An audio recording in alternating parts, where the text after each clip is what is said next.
चहकिलो रातो रङको पशुमाथि बसेकी वेश्या 666 को वास्तविकता।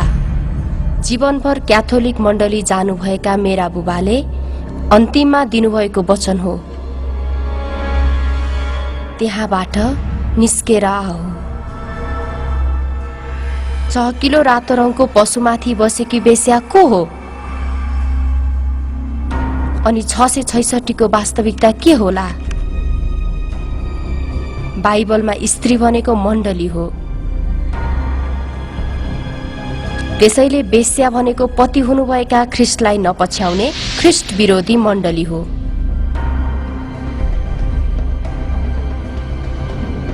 त्यसो भए बुबाको अन्तिम वचनको अर्थ ख्रिस्टलाई नपछ्याउने मण्डलीबाट निस्केर आऊ भन्ने हो त? चहकिलो रातो रङमाथि बसेकी वेश्या ख्रिस्ट विरोधीको वास्तविकताले मलाई एकदमै आघात बनाएको थियो। ख्रिस्ट विरोधी धार्मिक संगठन उत्पन्न हुने देशको बारेमा बाइबलमा स्पष्ट रूपमा लेखिएको छ।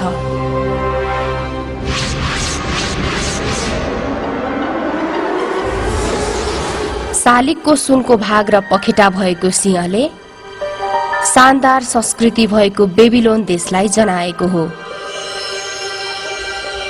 शालिगको चाँदीको भाग र भालुले तीनवटा देशलाई क्रूरतापूर्वक नष्ट गरेर देखा परेको क्रुद्ध जातिहरूको मादी फारस देशलाई जनाएको हो। काँसा र पखेटा भएको चितुवाले फारसलाई जितेर 8 वर्षमा ठूलो साम्राज्य खडा गर्ने ग्रीस देशलाई जनाएको हो।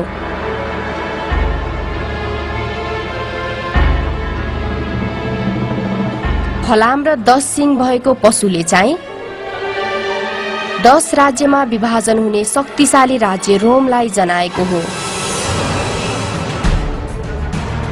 बाइबलले मानव जातिको इतिहासमा एकदमै शक्तिशाली राज्य रोमबाट ख्रिस्ट विरोधी धार्मिक संगठन देखा पर्ने कुरा अगमबानी गरेको छ।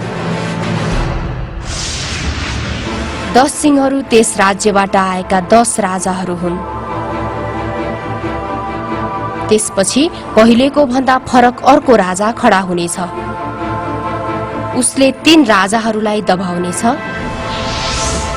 ईस्वी सम्म 493 सालमा हेरोली पोप तन्त्रद्वारा नष्ट, ईस्वी सम्म 534 सालमा भ्यान्डल्स पोप तन्त्रद्वारा नष्ट, ईस्वी सम्म 538 सालमा ओस्ट्रोगोथ पोप तन्त्रद्वारा नष्ट। अगमबाणी अनुसार 3वटा देशहरू रोमको पोप तन्त्रद्वारा नष्ट भए। अनि फेरि बाइबलले अगमबाणी गरेको छ कि ख्रिस्ट विरोधीले परमेश्वरका जनहरूलाई सताउनेछ र परमेश्वरका व्यवस्थाहरू फेर्नेछ। उसले सर्वोच्चको विरुद्धमा बोल्नेछ र उहाँका पवित्र जनहरूलाई अत्याचार गर्नेछ र ठहराइएका समय र व्यवस्थाहरू फेर्ने प्रयत्न गर्नेछ।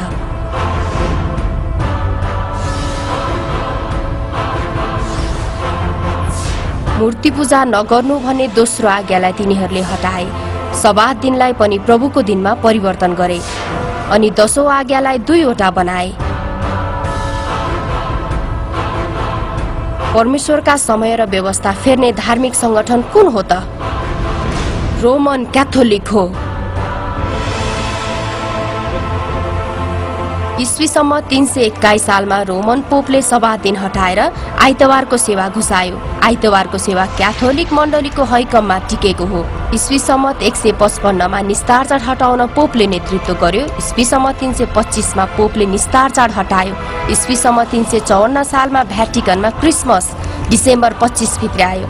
ईस्वी सम्म 431 सालमा रोमन क्याथोलिकले क्रुस र मरियमको मूर्ति भित्र्यायो। सिंहको मुख भालुको खुट्टा भएको पशुको रूपमा संकेत गरिएको रोमन क्याथोलिकले सिंहको रूपमा संकेत गरिएको बेबिलोन देश जस्तै अत्याधिक मूर्ति पूजा गर्छ।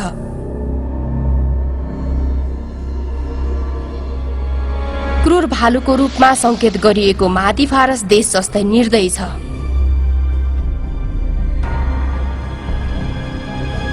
रोमन क्याथोलिकले न्यायिक जाँच र बोक्सी कारबाही गरेर 5 करोड मानिसहरूलाई मार्यो। त्यसो भए 666 संख्याले पनि रोमन क्याथोलिकको कसलाई जनाएको होला त?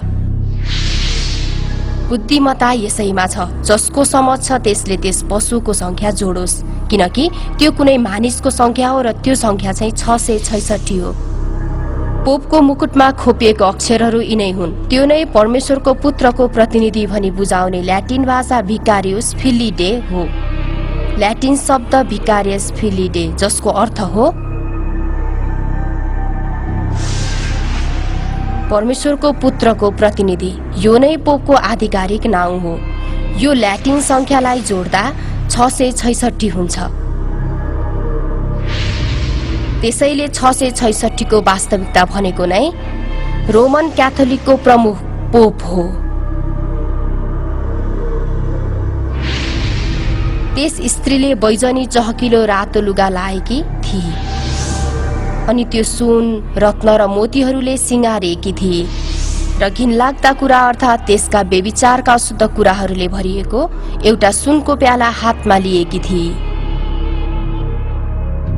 त्यसको निधारमा एउटा नाउँ लेखिएको थियो, रहस्य, पृथ्वीका वेश्याहरू र घिनलाग्दा कुराहरूकी आमा महान बेबिलोन। परमेश्वरको विरोध गर्ने धार्मिक संगठन भनेको रोमन क्याथोलिक र त्यसको सिद्धान्तलाई पछ्याउने प्रोटेस्टेन्ट मण्डलीहरू हुन् भन्ने वास्तविकता थाहा पाएर म कापे। तर त्यो भन्दा पनि अझ डरलाग्दो कुरा चाहिँ परमेश्वरको चेतावनीको वचन हो। हे मेरा मानिसो, त्यसबाट निस्केर आऊ, नत्र त त्यसका पापहरूसँग तिमीहरू पनि सहभागी हुनेछौ र त्यसका विपत्तिहरू तिमीहरू भोग्नेछौ, किनकि त्यसका पापहरू स्वर्गसम्मै थुप्रो लागेका छन्। परमेश्वरले त्यसका अधर्महरू सम्झनु भएको छ।